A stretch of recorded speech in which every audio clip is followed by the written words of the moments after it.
Galera, é o seguinte, recentemente eu fiz um vídeo falando da minha decepção com a versão de PlayStation 2 do Tomb Raider Underworld, e foi um formato que vocês curtiram pra caramba e eu resolvi trazer mais vídeos assim pro canal. Só que uma das sugestões de vocês foi pra eu poder trazer o mesmo formato, só que com portes decentes pro PlayStation 2, e isso felizmente a gente consegue encontrar na plataforma. E um dos portes decentes que inclusive vocês sugeriram foi o de Silent Hill Shattered Memories, que por sinal é uma saga que eu curto pra caramba, cara. Então hoje a gente vai falar sobre o jogo na sua versão de PlayStation 2 comparando com a versão de Wii, que foi a versão em que ele foi originalmente lançado, beleza? Então antes da gente continuar, não se esquece de clicar no gostei, porque isso ajuda pra caramba e de quebra você faz a boa ação do dia, e também se inscreve no canal ativando o sininho das notificações pra não perder absolutamente nada, beleza? Agora que vocês já fizeram tudo isso, a gente vai começar a falar sobre Silent Hill Shattered Memories.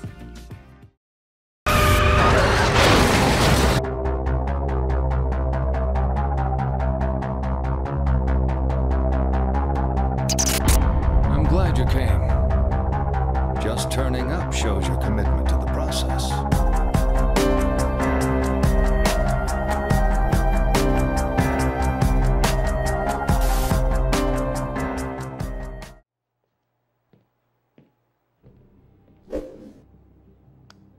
Yes? The new patient is here. They're early. That's fine. We can start now. Desde o primeiro game da franquia Silent Hill, um dos principais fatores que a gente sempre notou foi a humanidade dos personagens. Nenhum, com exceção de Alex de Silent Hill Homecoming, era um super soldado com habilidades de combate e armas de fogo. Acredito inclusive que esse foi um dos principais pontos para Silent Hill ter ido tão bem desde os primeiros jogos. Por incrível que pareça, era muito fácil a gente se sentir indefeso já na época do PS1, no controle de Harry Mason no primeiro game da franquia, e com isso se sentir mais na pele do protagonista. Silent Hill Shattered Memories pega justamente um dos jogos da franquia que mais passa a humanidade e exponencia esse sentimento. Shattered Memories é uma reimaginação do primeiro jogo, onde o foco é Harry e sua filha, Cheryl, exclusivamente. Ao longo da campanha, a gente de fato vai encontrando outros personagens, mas eles não possuem lá muita relevância para a narrativa principal, e esse foi só um dos caminhos usados para o jogador se sentir na pele do protagonista. Ao longo desse vídeo, a gente vai mencionando os outros pontos e vocês vão entender onde eu quero chegar. Para começar, a gente precisa falar que o jogo foi lançado originalmente para o Nintendo Wii, onde podemos concordar que para a época era um dos consoles mais imersivos por conta do seu controle de movimentos inovador, que permitiu o jogador executar os movimentos do personagem. E ao longo da campanha, a gente vai vendo como o jogo usufrui muito bem disso, usando um dos controles para Harry controlar a lanterna. Então você movimenta a sua mão de acordo com a posição que você quer colocar a lanterna para poder iluminar todo o cenário, tendo um esquema de câmera muito similar ao que a gente encontra em jogos como Resident Evil 4 e o próprio Silent Hill Homecoming. Isso aproxima o jogador do personagem e torna a experiência muito mais imersiva. Pouco tempo depois foi anunciado um port para o PlayStation 2, e quando eu soube que o game sairia para a plataforma, essa foi uma das minhas principais preocupações, a adaptação dos controles para poder passar toda a imersão que a gente tinha na versão do Wii. E para minha surpresa, tudo foi muito bem organizado. Na versão do PS2, por exemplo, Harry era capaz de executar exatamente as mesmas ações que na versão do Nintendo Wii. Uma delas, por exemplo, era usar o celular quando fosse conveniente, já que agora o jogo fez uma adaptação para os tempos mais modernos. O mapa, por exemplo, você pode acessar através do smartphone do protagonista. Além disso, você também podia explorar as ruas da cidade de forma livre, subir muretas e passar por obstáculos, tudo de uma forma muito fluida e dinâmica. Um analógico era responsável por controlar o personagem e o outro era responsável por controlar a lanterna na mão dele, que por sinal era fator predominante para toda a jogabilidade.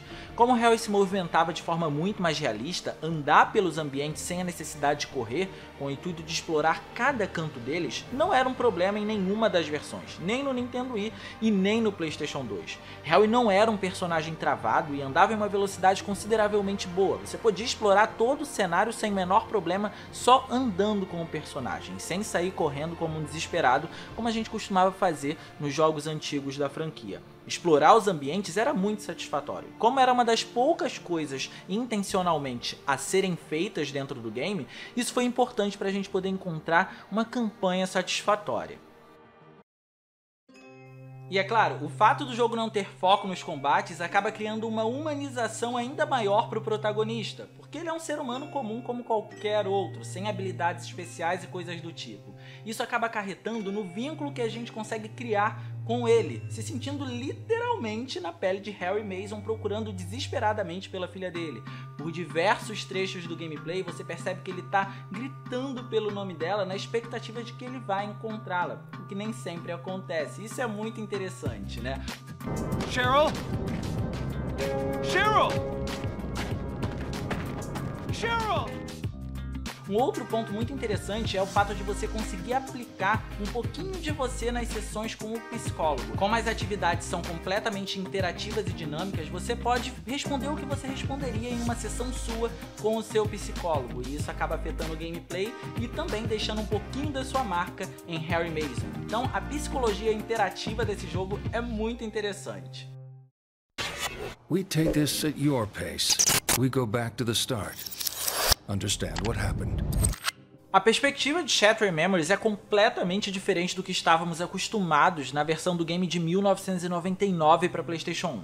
Sem cultos, personagens enigmáticos e coisas do tipo. Apenas um pai com uma mente confusa tentando desesperadamente encontrar sua filha que está perdida no meio da cidade. É fácil perceber o desespero de Harry enquanto pai, e é nesse ponto que o jogo inova. O começo do game consiste em você estar no controle de um personagem em uma sessão com um psicólogo. Aparentemente o personagem está tentando entender tudo o que aconteceu e aceitar a situação. O game vai transitando entre as partes de gameplay comum e as sessões com o psicólogo. Uma é completamente dependente da outra. Isso porque as sessões são completamente interativas com exercícios de sessões com o psicólogo e você é completamente livre para poder responder as perguntas dentro do contexto, de acordo com o que você quiser ou de acordo com a sua personalidade. E esse, sem dúvidas, foi um dos pontos que mais enriqueceram a narrativa e o próprio gameplay do game.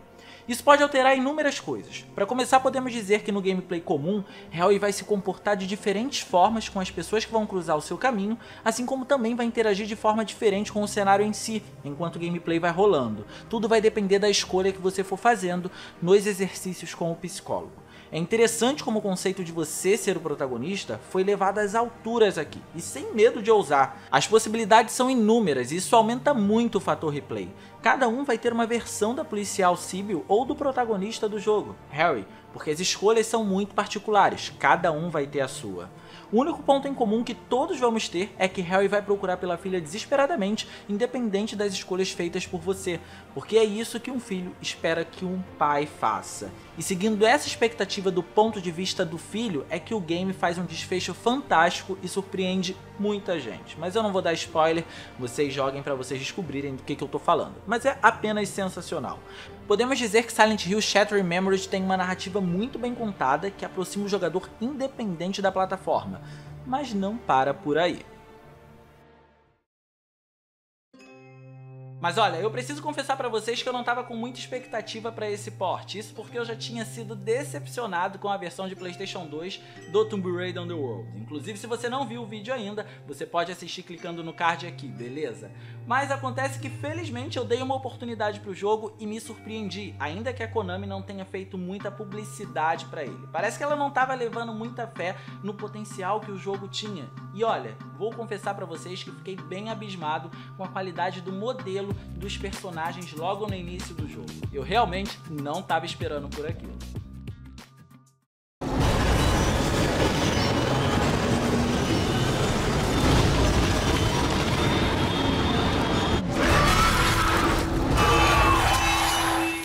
Infelizmente, Silent Hill Shattered Memories não teve lá muito apelo comercial por parte da Konami, e mesmo assim vendeu muito bem. Mas essa falta de apelo é um dos pontos que me levam a acreditar que esse pode ter sido o motivo para o game não ter uma versão para consoles da 7ª geração, o Xbox 360 e o PlayStation 3. E se olharmos por um lado, isso é um ponto negativo, porque acabou limitando as possibilidades que ele poderia ter se tivesse sido lançado para um hardware mais recente. Por outro lado, eu vejo a versão de PS2 dele e me sinto muito orgulhoso orgulhoso do trabalho feito aqui pela Konami. Para começar, podemos dizer que o Wii e o PlayStation 2 não tem hardwares lá tão diferentes assim, e em termos gráficos acabam brigando muitas vezes pelo mesmo espaço, embora o console da Nintendo saia ganhando na maioria das vezes por questões óbvias. Ele é mais recente e por isso o hardware é levemente superior. Mas mesmo assim, quando a gente encontra um game que é lançado para ambas as plataformas, a gente não encontra uma diferença discrepante na parte gráfica. Mas esse fato de não termos um hardware tão diferente assim, também tornou as coisas mais fáceis para o console da Sony na hora da adaptação do game. Poucos eram os elementos que a gente podia olhar no Nintendo Wii e dizer: o PS2 definitivamente não vai conseguir fazer isso. E por isso o port é muito competente e satisfatório para quem vai jogá-lo. E é importante falar aqui que o Nintendo Wii tem a obrigação de ser melhor, mas o PS2 não fica muito atrás. A superioridade do Wii não chega a ser substancial nesse jogo, dando mérito para o PlayStation 2, que não deixa o vão entre as duas plataformas ser muito grande. Isso porque o jogo também faz muito bom uso do seu hardware. Antes de mais nada, vamos salientar que se trata exatamente do mesmo jogo. Isso é muito importante de ser dito. Nós encontramos as mesmas animações, os mesmos cenários, os mesmos personagens e enfim, nada em absoluto foi cortado, o que já podemos dizer que é um ponto extremamente positivo. Mas há um outro ponto que é extremamente importante de ser mencionado e que faz parte de praticamente toda a franquia Silent Hill para a gente começar a falar das comparações entre as duas versões. A realidade alternativa. Para quem não sabe, a realidade alternativa é basicamente uma marca registrada da série. Ela se trata de uma outra versão do mundo normal, onde tudo fica muito mais perigoso, aumentando drasticamente a quantidade de inimigos e também levando em consideração que todo o cenário muda, ficando muito mais macabro. E no caso de Silent Hill Shattered Memories, a gente não possui um sistema de combate e por isso, muito provavelmente, os inimigos só aparecem na realidade alternativa. Seu único objetivo quando isso acontece é fugir. O jogo é muito mais tenso e frenético do que assustador, na verdade. O sistema funciona muito bem em ambas as plataformas, a movimentação do personagem muda automaticamente, você percebe que Harry passa a ficar muito mais desesperado e você consegue derrubar diversos obstáculos para poder atrasar os inimigos, escalar as coisas, se esconder e assim por adiante.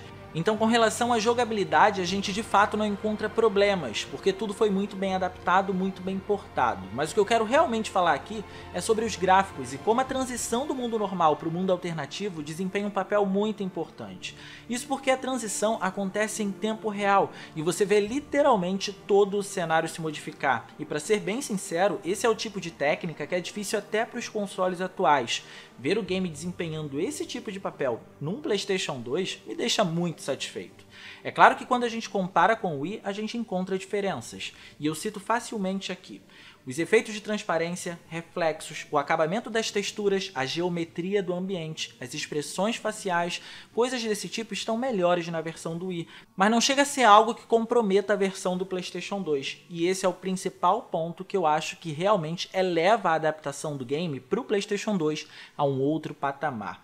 E por isso que eu digo que é importante a gente entender que o fato de a gente encontrar essas coisas melhores no Nintendo Wii não quer dizer que o PS2 faça feio. Na verdade, ele é muito competente. Quando a gente fala de iluminação, por exemplo, eu encontro sombras dinâmicas muito boas na versão do PS2, sendo ele um dos poucos jogos a trazer isso para a plataforma da Sony.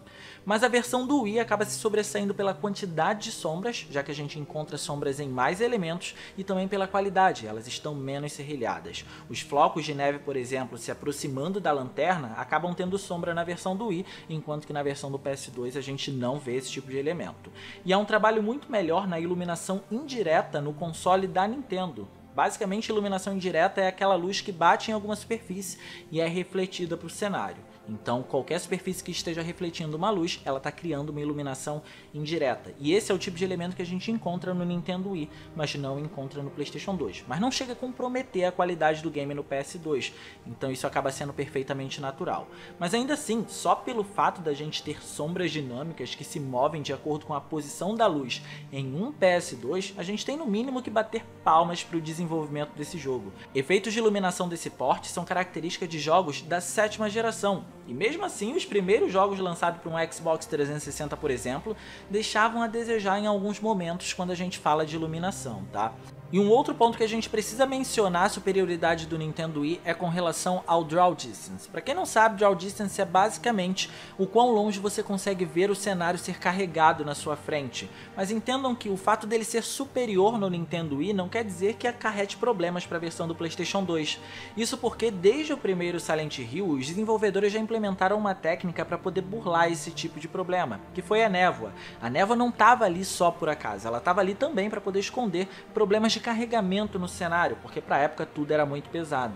E como isso também está presente aqui no Silent Hill Shattered Memories, a gente encontra a cidade cheia de névoa, então acaba não sendo um problema, muito pelo contrário. O efeito disfarça muito bem problemas de carregamento que o cenário pode ter. Na verdade, enquanto eu jogava, eu quase não encontrei nenhum, então já fica aí a minha experiência para vocês. Quando a gente compara a realidade alternativa, que é um mundo completamente congelado agora, diferente do que a gente encontrava nos jogos anteriores, a gente encontra uma textura de gelo melhor definida também na versão do Wii, mas nada que a versão do PS2 não consiga fazer de forma competente. Mas só o fato de trazer esse tipo de efeito já compensa muito, vamos combinar, né? Silent Hill Shattered Memories é definitivamente uma experiência importante na saga, que traz uma imersão apresentada por pouquíssimos jogos. Se eu tivesse que destacar os defeitos do jogo para vocês, na minha opinião, seriam o fato de apenas fugirmos no mundo alternativo e a falta de variedade dos inimigos. Digo, eu acho importante todo esse ritmo frenético em um jogo de terror, mas Silent Hill apresentou pra gente um terror diferente, um terror psicológico.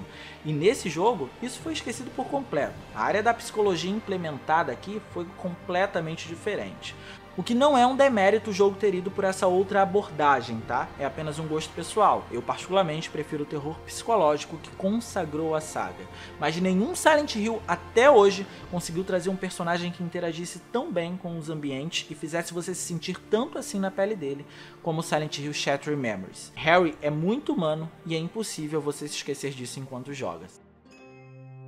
E galera, no mais, esse foi o vídeo de hoje. Silent Hill Shattered Memories é sem sombra de dúvidas um dos jogos que eu mais curti rejogar para poder estar trazendo vídeo aqui pro canal. Eu joguei a versão de Wii, joguei a versão de PS2 pra gente poder fazer uma comparação digna do game. Então eu espero que vocês tenham gostado. Se vocês gostaram, não se esqueçam de clicar no gostei, porque isso ajuda pra caramba e de quebra você faz a boa ação do dia. E também se inscreve no canal ativando o sininho das notificações para não perder absolutamente nada, beleza? Esse é o tipo de vídeo que a gente vai trazer ocasionalmente aqui pro canal, então se você quiser deixar uma sugestão, deixa aí nos comentários. Minhas redes sociais vão estar aparecendo aqui e também na descrição desse vídeo. Se quiser trocar uma ideia, sou todo ouvidos e até a próxima.